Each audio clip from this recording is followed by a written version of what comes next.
Welcome to John Martin Talks, where we battle ignorance and apathy daily. The growing ignorance of just how special this experiment we call the United States of America is, and the apathy that we can't or won't do anything and everything to save her. Well, ladies and gentlemen, we got a great show to start off your weekend here, Friday. Thank God it's Friday, right?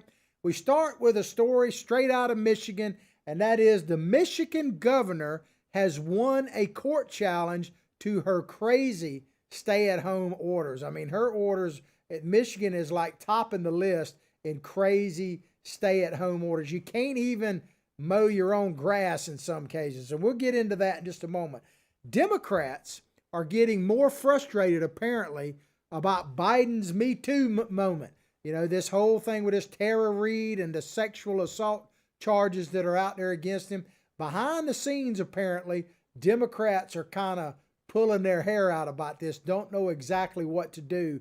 And we're going to explore the truth of that. And are they really as upset? Now, they should be, but are they? And the ones that are they upset for the right reasons? We'll talk about that. And then the GOP has now come out, some of the congressional leaders have now come out and opposed this idea of a guaranteed income. You know, we broke this earlier this week, actually. Nancy Pelosi said it might be time for a guaranteed income, and some Republicans are at least standing up to that, and we'll go into it in a little more detail as the show progresses. But we start with a Fox News article. Michigan Governor Whitmer wins court fight over coronavirus stay-home order. The constitutional rights of Michigan residents were not infringed by Democratic Governor Gretchen Whitmer's stay-at-home order in response to the coronavirus outbreak, a court ruled on Wednesday. Well, of course they weren't infringed. I mean, we are in a post-constitutional era. I mean, do you really believe for a moment that all the judges we have now, and some of them even supposed conservative judges, are actually constitutionalists, certainly at the state level? Now, I'm certain there are quite a few left, and hopefully the two that President Trump appointed to the Supreme Court are. But just because judges actually rule on it, and I know that's our law and we have to obey the law, I guess, don't we? May need another revolution down the line. But we've been living in a post-constitutional era for quite some time now in all practical purposes. I mean, the government of the United States is so far out of whack with the Constitution, and pretty much every state, some states like mine here in Florida are a little closer to it than others. But by and large, our country is in a post-constitutional era. That's where we are. Now, is it too late to turn back? I certainly hope not. But I'm not surprised that judges are ruling on things that people like me just believe are absolutely unconstitutional. So it doesn't surprise me that she won. The fact that they're pretty much all Democrats at the higher level up there in Michigan might have something to do with it. State Attorney General Dana Nessel confirmed the outcome of the case in a statement to Fox News 2 of Detroit. Now, she's a Democrat. I looked it up. And she's excited by this ruling. This is what she said. I'm pleased with the court's decision, Nessel said. The pandemic has already taken more than 3,600 lives in Michigan and many more around the world. The primary goal of the stay-at-home, stay-safe order has always been to protect human life. Now, that's kind of rich in a couple of ways. First of all, for a Democrat elected official to be touting that government is about protecting human life, this is the same party that wants to make the baby comfortable before you go, that Governor Cuomo and his bunch up there in New York celebrated like it was 1999, like the Prince song, when they signed the abortion bill that basically made you could have a abortion right up until and even after the child is born. This is the group of people that care about life. Not to mention the fact that the coronavirus stay-at-home order was not directly about protecting life per se. It was sold to us as a way to keep our hospitals from getting overwhelmed, right? That's what they were saying. Well, our hospitals haven't been overwhelmed. Now, I'm not saying individually there hadn't been some, like in New York, and I know there was recently a tragedy where one of the doctors that was taking care, an ER doctor that was taking care of a lot of coronavirus patients in New York, I guess had been traumatized so much that, and I believe it was a woman, committed suicide. So I'm not trivializing any of that stuff. But the reality is the stay-at-home order was intended to flatten the curve. It seems to have done that. And the primary purpose, and yes, by doing that, it would save lives, that goes without saying, but was to keep our hospitals from being overwhelmed. To the extent that they haven't been, I suppose you could say it's working. But why keep going? Is there any evidence that, because this coronavirus, by everything they're telling us, if you believe the experts, they're telling us that we're going to have to deal with this for quite some time, maybe in 3 or 4 more years before we actually get a good handle on this. So we can't be shut down then, or we'll just be dead broke, right? And dead on top of it. So, this excitement, the excitement that they get over like, we're saving lives. Contrast that to the excitement that they have when they're killing the baby after we made it comfortable. It is just, their level of hypocrisy on the progressive side is unbelievable. Whitmer's measures, that's the governor, in response to the outbreak had ignited several rounds of public protest, including Operation Gridlock, a vehicular protest outside the State House in Lansing on April 15th. Now, I will tell you that there's a scheduled protest in the Gainesville, Florida area, where our governor is opening up our state in 3 phases, kind of like the president talked about, starting Monday. But the city of Gainesville, their mayor here, Mr. Poe, has said that they're thinking about keeping Gainesville closed, which is the home, by the way, to the University of Florida. 60,000 strong students shut down. Our city is really shut down. But our mayor Poe literally said that he was proposing to keep the city basically on stay-at-home shutdown until there was a vaccine for coronavirus. Now, there's no guarantee they'll ever find one. They haven't for other COVID-19. There's a reason why they call it COVID-19. It's the 19th version of a virus like this. And as my understanding, there is no actual vaccine for any of those viruses. Now, I believe they will probably find one, but there's no guarantee. So the mayor in my local area here wants to shut them down forever.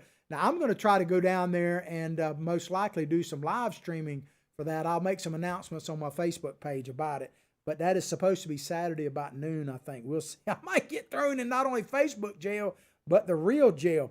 But back to this article. Operation Queen's Castle, there was 2 different demonstrations. One was at the State House, and Operation Queen's Castle, a demonstration outside Whitmer's home on April 23rd. Now, I've come out and told you I don't agree with that type of stuff. I know the left does it all the time. I hate to say it, and I know the governor lives in a governor's mansion, which is basically the people's house in Michigan. So it's a little bit different than an individual person's home, but I don't really condone going to people's houses. I want to be consistent on that. I just don't think it is. But Michon Maddock, an organizer of Operation Gridlock with the Michigan Conservative Coalition, said, quarantine is when you restrict movement of sick people. Tyranny is when you restrict the movement of healthy people. And I've seen this written in signs around. And I got to tell you, one thing about, I think the right, if you want to divide people into right and left, the right has the best slogans, man. Make America great again.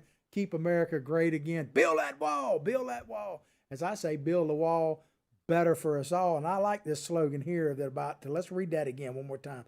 Quarantine is when you restrict the movement of sick people. Tyranny is when you restrict the movement of healthy people. And let me tell you, I firmly believe, and if you've been tuning into my show, you'll know I've been talking about this for the last couple of weeks. And if you hadn't, first of all, welcome. Where you been? You're in the right place now. If you're for political correctness, you're in the wrong place, but stay tuned anyway. I might change your mind. I am battling ignorance and apathy daily. But I am really worried about this second part on here about tyranny restricting the movement of healthy people. I think there's going to be a major movement in this country to actually restrict people who are healthy. And the reaction to that is going to be very interesting indeed. Back to the article. Every person has learned a harsh lesson about social distancing. We don't, this is back to this lady's statement. We don't need a nanny state to tell us how to be careful. The bottom line on this, ladies and gentlemen, the American people, we hear you. We know we're scared, and I think we're plenty scared right now. Is everybody is exactly in the proper scaredness, if that's a word? Maybe, maybe not. But are we as a group scared? Sure. That the mainstream media has done its job. The virus, the realities of it has done its job. Now, some of the science, I'm not so sure, but we know what to do. Why don't you trust the American people a bit more? That's one of my concerns. First of all, we gave up these rights without a fight. They took our constitutional rights with no vote, and they never even fired a shot. And many of us just gladly handed them over to it. You know, and I am guilty of it to a certain extent as well, although I have at least been speaking out on it. But I mean, actually, this is kind of a side note. You know, being stuck at home and having to watch a lot of TV, a lot more than I normally do. Let me just ask you a question, and some people may take this the wrong way, and I don't consider myself kind of a nasty person, but are you as sick and tired of all these kumbaya commercials as I am? That, you know, now's the time. We have to come together. Stick together for the greater good of the community. You know, I kind of am more of a give me liberty or give me death kind of dude, man. I'm not like kumbaya and everybody. I'm kind of tired of these commercials. They remind me of those pharmaceutical commercials where they talk about the drug and then somebody in a very pleasant voice comes out and says, this drug has been known for you to crap your brains out, you know, in a very pleasant way. I'm just sick of those things, man. It just bothers me. Some of us are sicker than others. I probably fall into that category. In its ruling, the Michigan Court of Claims sided with Whitmer, the governor. In his opinion, Judge Christopher Murray acknowledged that rights claimed by plaintiffs were fundamental. So he acknowledges that the rights of the people that were suing the governor are fundamental rights of citizens of Michigan and the United States of America. So what's the problem? But why did you rule against them? If they're fundamental rights, inalienable rights, they never mention this in the article, by the way, that our rights are inalienable rights. That means they're God-given. They don't come from government. Government is to protect our rights, not bestow them upon us. But the judge wrote, but these liberties, interests are and always have been subject to society's interests, society being our fellow citizen. So let me get this straight. Our rights now are determined by what the minority says they should be. By what the majority says they should be. I mean, we talked about this on yesterday's show. And by the way, if you want to check out our podcast, several ways to do it. One, you can go directly to John Martin Talks Facebook page, like it, and share it with others. Check out our YouTube channel. You got to spell it all the way out, John Martin Talks. But our YouTube channel is up and running, and it's getting better all the time. And we're archiving our shows. We could really use some more subscribers. Really would appreciate that support there. But our rights are now determined by the majority. And what I talked about on yesterday's show, how about the tyranny of the majority? Do you remember that? I mean, there was a time when we were worried about that. Are you good with that? I'm just asking, are you okay with our rights not being inalienable rights, constitutionally guaranteed rights, but basically majority rules rights? Because if you are, I got a special message for you. Some of you progressives, some of the greatest things that this country has ever achieved, the majority, I keep getting them wrong, I apologize, the majority weren't for. The majority weren't even for the founding of the nation. Only about 30% of the Americans, or the colonialists at the time, supported the American Revolution when it happened. So if you waited for the majority to come around, we wouldn't even have a constitution. And then you start talking about, egregious things such as slavery, the fact that women couldn't vote and all that. I mean, if the majority held sway, some of those types of things would have never happened. So, keep that in mind. This ruling goes on to say, our fellow residents, have an interest to remain unharmed by a highly communicable and deadly disease. So this judge is saying, you got a right not to catch the virus. I never knew that. Did you know that? Viruses don't really know political parties or countries, and borders do matter once again. President Trump has been right about that. But does the virus actually respect our right not to have it? It just sounds funny to me.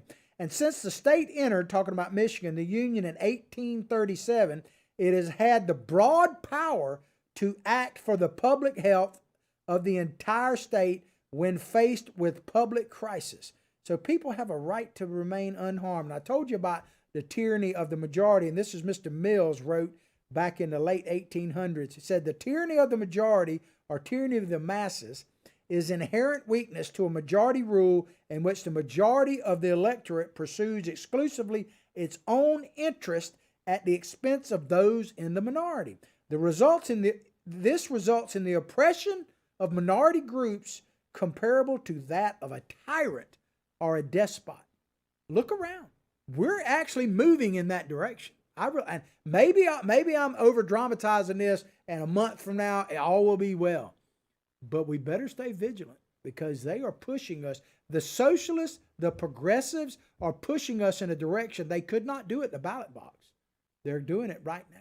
And you can, as the saying goes, you can vote your way into socialism, but you got to shoot your way out. And the socialists, as I said yesterday, are always been more concerned about keeping the trains running on time than they are with the rights of the individual, that's for sure. The judge added, issuing an injunction against Whitmer's order would not serve the public interest despite the temporary harm to plaintiffs' constitutional rights. You remember when the governor of New Jersey, we played the video a while back when I give credit to Tucker Carlson. He had the governor of New Jersey, and Tucker Carlson asked him, well, what about the Bill of Rights? And the governor literally laughed, kind of chuckled, looked at the camera and said, well, at the time, the Bill of Rights didn't even cross my mind. Well, no joke. Think about how far have we become, as I say, post-constitutional, when a governor of a great state like New Jersey, the Bill of Rights didn't even cross my mind. And this judge can sit here and tell you that these are fundamental rights, but hey, for the greater good, we're going to toss them aside. So our rights now, one part of this, the judge is essentially saying our rights are determined by the majority of the people. Whatever the minority, what's in the best interest of the majority, that's what it is. Now he's basically saying our rights are determined by government. Post-Constitution, right? And I hate to break it to some of you snowflakes out there. I guess I come from a long line of teachers, so I'm battling ignorance and apathy on a daily basis. Our Constitution was not designed to empower government. It's amazing how many people don't grasp that fundamental of our country. Let me say it again a little slower. Our Constitution is not designed, nor has it ever been, for empowering government. In fact, it is just the opposite. It is to protect the rugged individualists, the American citizens, from an overreach of powerful government. Our country was founded because of powerful governments were overstepping their rights and trampling on the rights of the individuals who were building this country at the time. So the Constitution, one more time, was not designed to empower government. It is to protect us from the power of government, a very, very different thing. That's why it was written in the first place. That's one of the charges I take very seriously, or one of the great motivations for me doing this show, why I battle in ignorance and apathy, is because I absolutely believe in the U.S. Constitution and the greatness of it, and I think it is being torn asunder, as they say. All right, we're going to move on to Joe Biden. Joe Biden is steady in the news. Now, he's not in the news for the things he'd like to be. But we've been talking about this Tara Reade case. In case you haven't been hearing it, Tara Reade is a woman that worked for Joe Biden as an aide back when he was a senator in like 1993, I believe it was. And she claims that he not only made advances towards her, but literally put his hand up her skirt and penetrated her. I mean, just an actual sexual assault. And this has been coming out. Mainstream media is very reluctant to cover it. But the Democrats, the Me Too movement, is in a little bit of a pickle, and that's what this article is about. It's a New York Times article. Tara Reade, assault allegation, Democrats' frustration mounts as Biden remains silent. For more than 3 weeks, progressive activists and women's rights activists debated how to handle an allegation of sexual assault against Joseph R. Biden Jr. Old Jr. The conservatives weren't easy, nor were the conversations weren't easy, nor were their politics. Well, why? Why weren't they easy? I thought it was really easy. See, this is supposed to be settled with the progressives, right? Women are to be believed no matter what. Men shut up, just don't even say anything, and the woman has the right and absolute power to be believed, and the man can just go to wherever. Right? I mean, this is settled. Right? Why are they even discussing this? It's already precedent. It's done. Women are to be believed. If you don't believe me, check out these protests from the Kavanaugh hearings. And these are the same people that are confused about what to do about Biden, but they were dadgum certain of what to do with Kavanaugh. And keep in mind, there was no corroborating evidence against Kavanaugh. There was one woman, old Blasey Ford, came out and said that Kavanaugh did what he did back in high school. And not only were there's no corroborating evidence, but the people that she put forward go, I don't know what she's talking about. But in this case with Tara Reade, there are multiple witnesses that corroborate her story, many, many times. But I want to talk about standards. You hear people say, oh, the double standard. Well, one of my axioms, if you will, here is there is no double standard. There's only one standard. A standard for conservatives, Republicans, anybody wearing a MAGA hat, you're held to a standard. But these progressive liberals, there is no standard. They can do whatever the heck they want to. And I think this video shows it pretty clear. Play it. This is about hijacking our democracy. You bet it is. So, let's be clear about this. I am angry. I own it. Yes. Kavanaugh has got to go. It will be hard to trust the Supreme Court decisions as much as I have in the past if somebody like him can be on the court. I think he's unfit. I hope they vote no. It would send an unbelievable message to survivors for them to vote yes, to say that if your pain and trauma inconveniences a powerful man, then your story isn't important. We just can't get this wrong. This whole week, the last 2 weeks actually have been extremely triggering for me, and having to deal with my own experience and just relating with other women who are struggling with their own experiences as well, and just not being supported by our country. But I am glad that we're all out here supporting one another and supporting each other against Brett Kavanaugh's nomination. That's good enough. Faith, we recognize. I think you get the point. How many of those people that were talking on that video do you think are lined up right now to vote for Joe Biden? Wouldn't you pretty safely say about 99.9%? Maybe even 100%. If it's the Democrats, it'd be 120%, right? Because even if they died, they'd still be voting. I'm not wishing that on them. But think about that. Kavanaugh is unfit for an accusation. No proof. This is a guy who was actually investigated by the FBI, not once, not twice, I think, but 3 dadgum times. And no proof. Yet, he should not serve. He's unfit. But Joe Biden, who won't even respond to this, who the lady, Miss Reed, has multiple witnesses that corroborate her story. But hey, there's nothing to see here. Move on. You tell me there's a double standard? Man, there is no standard for those folks because they're happily going to vote for Joe Biden. Mr. Biden, the presumptive Democratic presidential nominee, faced one allegation, his opponent, President Trump, at least a dozen. That's not true. Biden has faced multiple. We'll get into that in just a moment. And getting back to President Trump, never once have you heard me defend the president with the Bush tapes or whatever. But the one thing I will say is President Trump said what he could do. And apparently Joe Biden is being accused of what he did do.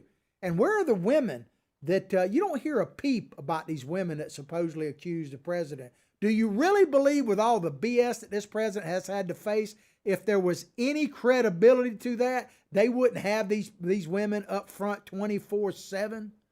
And even Stormy Daniels had to finally come out and say she never had an affair with Donald Trump. Imagine that. Stormy Daniels never had an affair with Donald Trump by her own admission. And you rarely ever hear her name anymore because of that. When's the last time you heard them talk about Stormy Daniels? Because she came out and said it didn't happen. So she done. You know, it's crazy. Yet they elevated Michael Avenatti to be the next president of the United States at one point. There is no double standard. There's only one.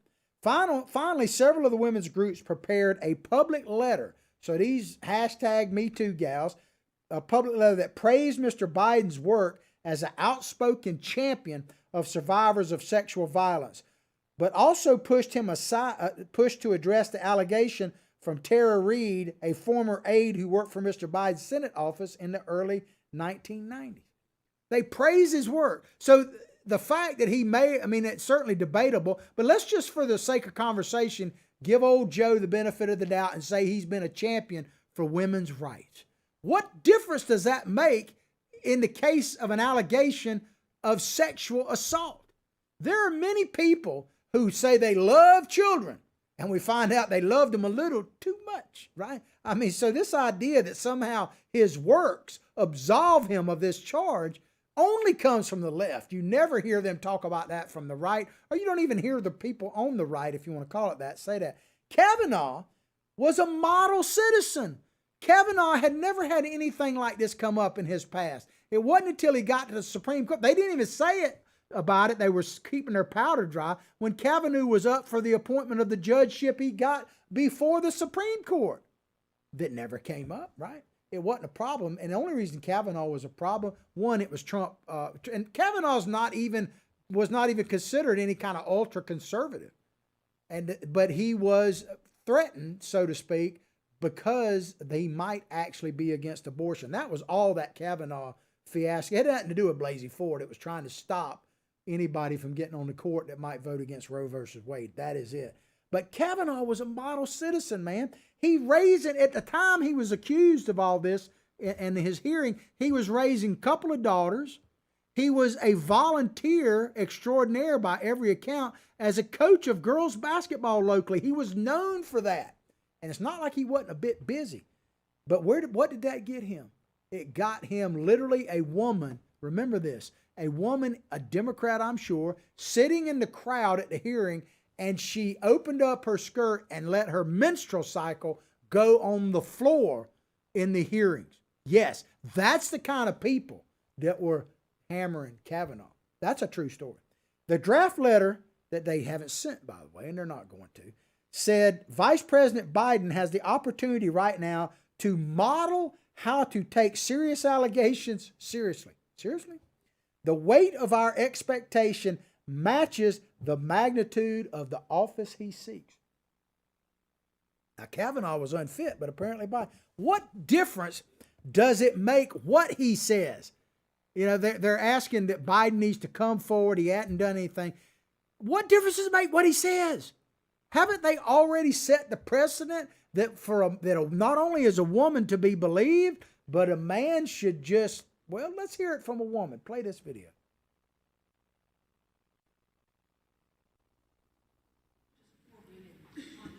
Yes. Of course it helps that there are women on that committee, but you know what?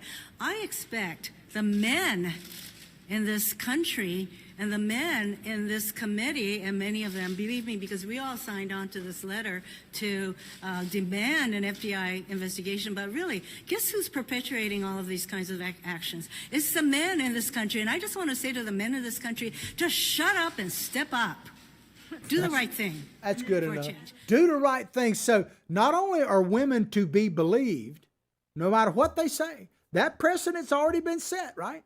That's one thing about law. It's supposed to be about precedent. So we have the precedent that women are be to believe no matter what. And men, especially men who are accused, are supposed to just sit down like the great senator there from Hawaii, Mazie Hirono, and shut up. So now they're saying Biden should come out and make a statement. I thought he should just sit down and shut up because the woman's supposed to be believed. Then Mr. Biden's team heard about the advocates' effort. So they heard about these nasty women, I guess, to what was her name? Miss Judd said, I'm a nasty woman bleeding in my jeans. Then Mr. Biden's team heard about advocates' effort. According to people involved in the discussions, The group put the letter on hold as it began pressuring Biden advisors to push the candidate to make a statement himself before the end of April. Obviously didn't happen. And April, by the way, is Sexual Assault Awareness Month. Biden has been quiet about this. Why are they even giving him a chance? What, is he supposed to like proofread the letter and say, yeah, you may want to rephrase this or something? It's just amazing the difference, the standard that they hold you and me to, or Donald Trump to. But Biden, not so much. But along with liberal organizers, they urged him, talking about Biden, to acknowledge the importance of survivors and the need for systematic change around sex issues of sexism and assault. And I'm not downplaying assault of women, don't misunderstand me. But here you got a guy accused of giving a woman the what's for with his hand up her skirt, but they want to have him as some kind of admonishment talk about women's issues and all. I mean, so what woman, let me ask you this, if one of these women, how many of these women want to voluntarily go behind closed doors with old Joe Biden right now? They want to get in his basement in Delaware. I mean, it is just crazy. Nearly 2 weeks later, Mr. Biden and his campaign have yet to make that statement, and the advocates have not released their letter. So they're actually letting the Biden campaign dictate their response? Really? The Biden campaign has said little publicly beyond saying that women deserve to be heard. Yeah, heard. I heard you. As friends of mine say, if I ever get actually famous for doing this, say, remember us along the way. And I told him, yeah, I will. I was phone and say, you remember me? I go, yeah, I remember you. I'm just kidding, man. I'd like to think I'm a little humble. I hadn't made enough not to be humble yet. Somebody asked me the other day, how much are you getting paid to tell your lies? And I said, man, I wish I'd be getting paid millions. Make it rain on me. But I couldn't even get Yang to give me any money when he was throwing money around. I'm not paid to lie. I'm not paid to tell the truth either. It's just Billy Bob's my only course of conscience here. He's my psychic sidekick, Billy Bob Bass. Make fishing great again, because I used to be a captain of a commercial fishing boat. I still work on a charter boat, although under this coronavirus, I'm not going to be able to do because I take videos and teach people how to fish. But I'm beached for now, and I don't like it too much. Maybe I'll protest that. The Biden campaign has said little publicly beyond saying that women deserve to be heard and insisting that the allegation is not true. Now, that's good enough, right? Privately, Biden advisors have circulated talking points about his allegation, urging supporters to deny the incident occurred. Wow. So their response is just going to be, hey, tell people it didn't happen. And this woman, she's got all these credible witnesses. She's got a report, by the way, and we'll talk about that in a minute. She did file a complaint back in those days, and it's probably an official record. But, just say it didn't happen. That's good enough, man. Shauna Thomas, a founder of Ultraviolet, a women's rights advocacy group that is involved in the effort. She's involved. Wonder if she'd get behind. She looks like she might be somebody Joe might like to rub on. But I wonder if she'd go behind closed doors or get in the basement with Joe Biden. You think? I'd like to. She maybe, and I'm not saying I wouldn't go in behind closed doors with Joe Biden. As sexy as I am, I'd be in trouble, man. But this ultra women's rights advocacy group that is involved in the effort to push the campaign said this: it's difficult for survivors to see that a woman who has more corroborating sources than most survivors, she does. Than most. She has more corroborators than most survivors, but nothing to see here. Move on. So she's even admitting that there's more to this than most cases, but let's move on. So she said, aside actively being weaponized by cynical political actors, it would be, and now I like what she's saying there. It sounds like she's being critical of Biden, but this next thing shows just how sick they are, how much they hate President Trump. That they would, I'm not saying they love Biden, but they hate President Trump. It would be an incredible moment of leadership for Joe Biden to show up. So Biden, his leadership, forget the woman that you just admitted, ma'am, has more credible evidence and corroborating evidence than most survivors, but forget her. All we really need is Joe Biden to be earnest and show up about this. Incredible moment. You know what would be an incredible moment, ma'am? And the rest of you hashtag me tours that putting everybody through hell. And believe me, I am all about protecting women.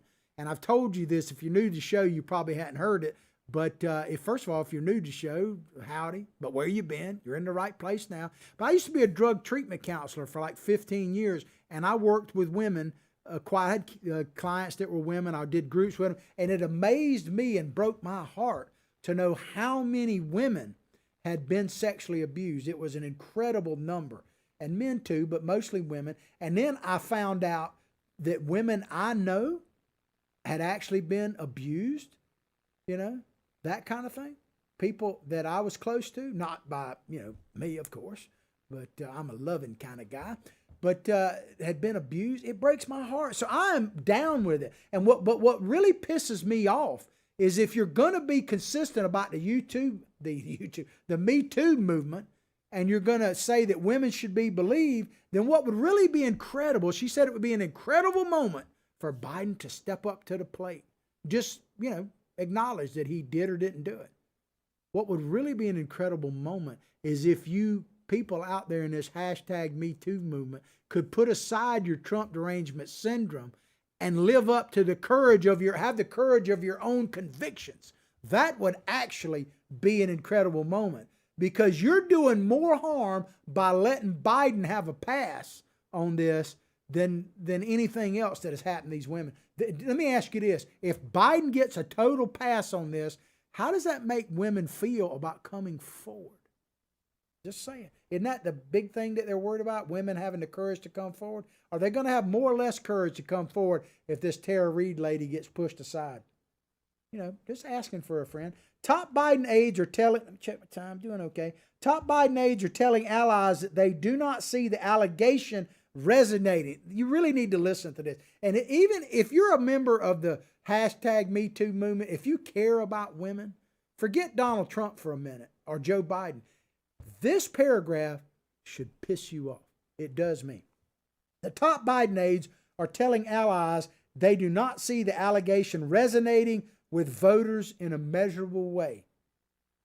These people say they're confident that the allegation will not shake voters' perception of Mr. Biden's character. As a devoted father and husband with family ties forged through deep tragedies, they also believe that voters will view the allegation with great skepticism. So it's a total political calculation. What that paragraph is telling you is that Biden's campaign is making a purely political calculation. They're believing that your hatred of Donald Trump will overshadow any concerns you have about Joe Biden. And you can say that about a lot of things with Joe Biden, not just the things about women.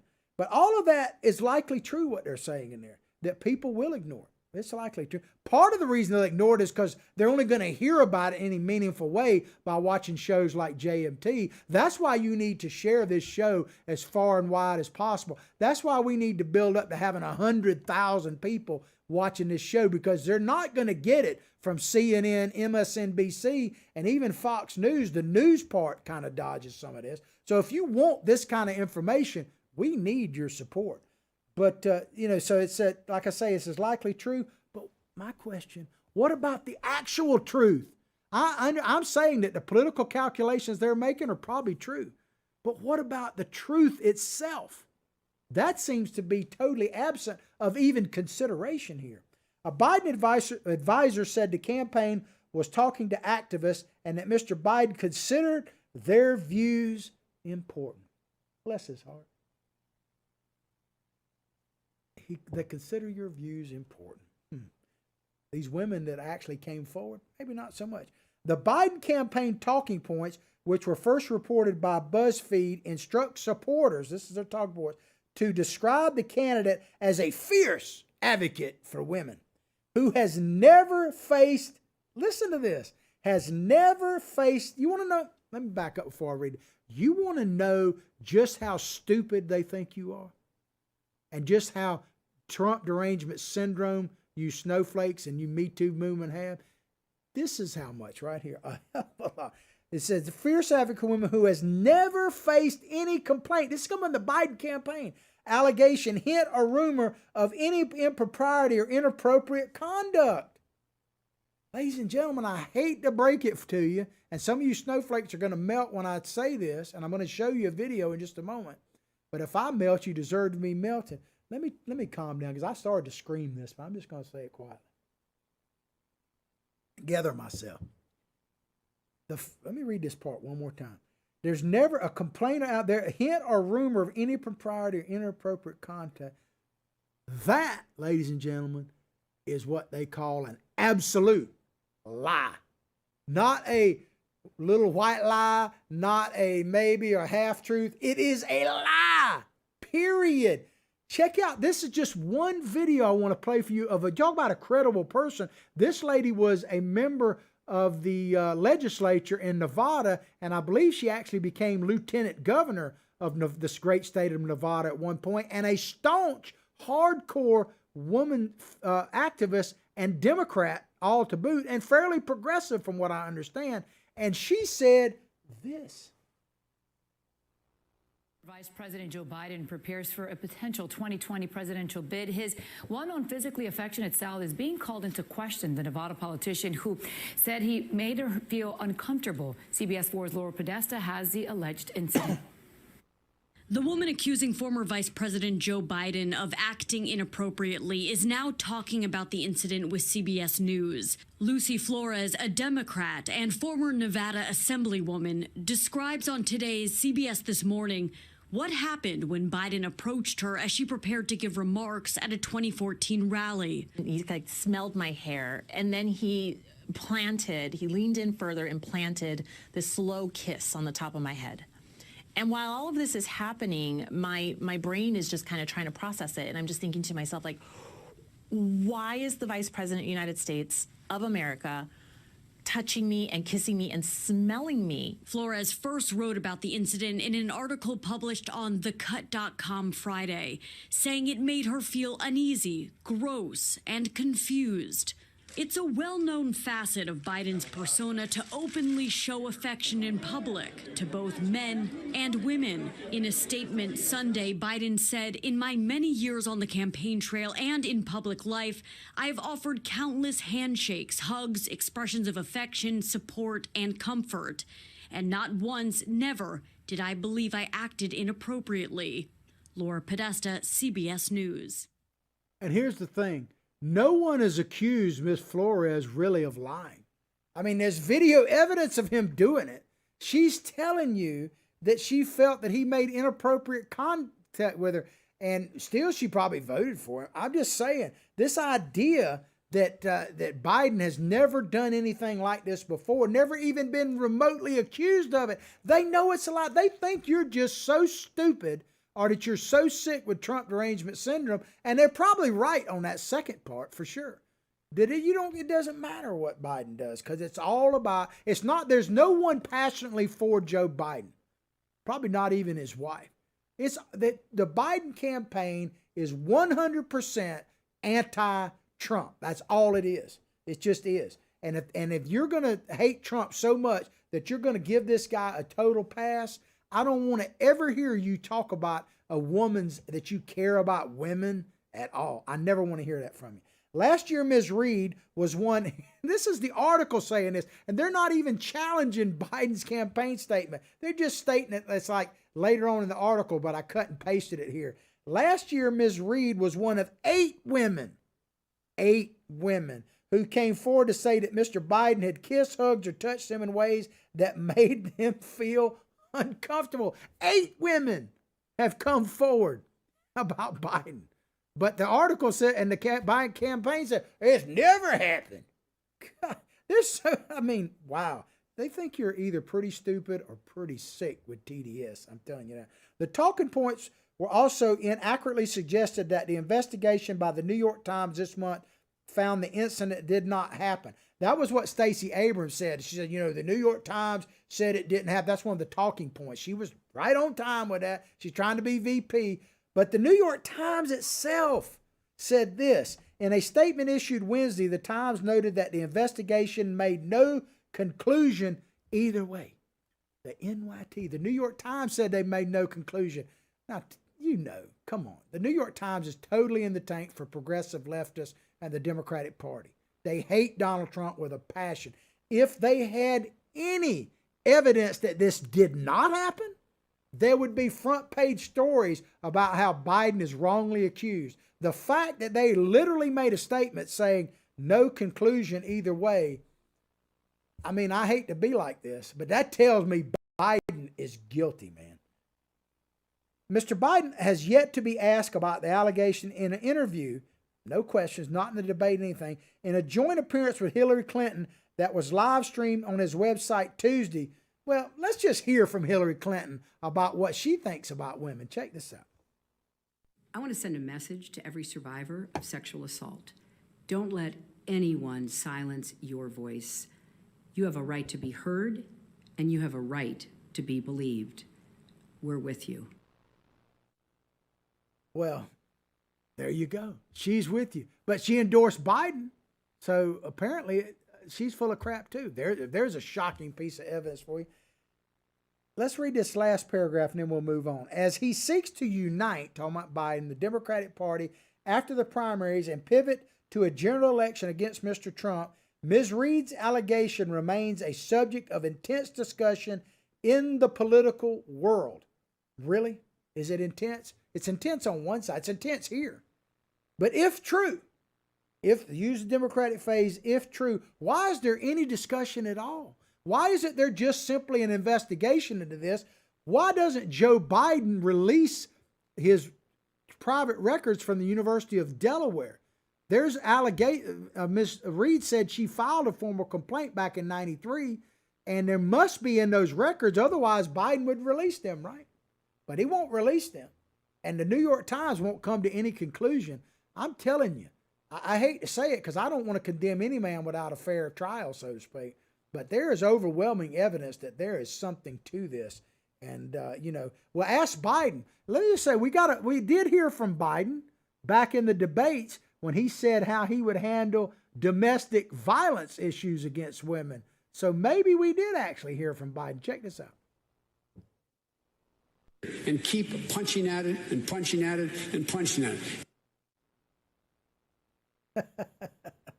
All right. Well, we're pretty much out of time. I had another article I was going to try to get to about the guaranteed income. We've talked about that. At least some GOP senators now House members have come out and said that this guaranteed income is dead on arrival as far as they're concerned. And it needs to be, because that's not the American dream, being paid for doing nothing. It's actually the death of it. I hope that you enjoyed the show as much as I've enjoyed bringing it to you. Please go directly to John Martin Talks Facebook page, like it and share it with others. I'll pray for your family. You pray for mine. Have a wonderful weekend. But above all else, like I say each and every day, from my heart, from my family to yours, have a blessed day.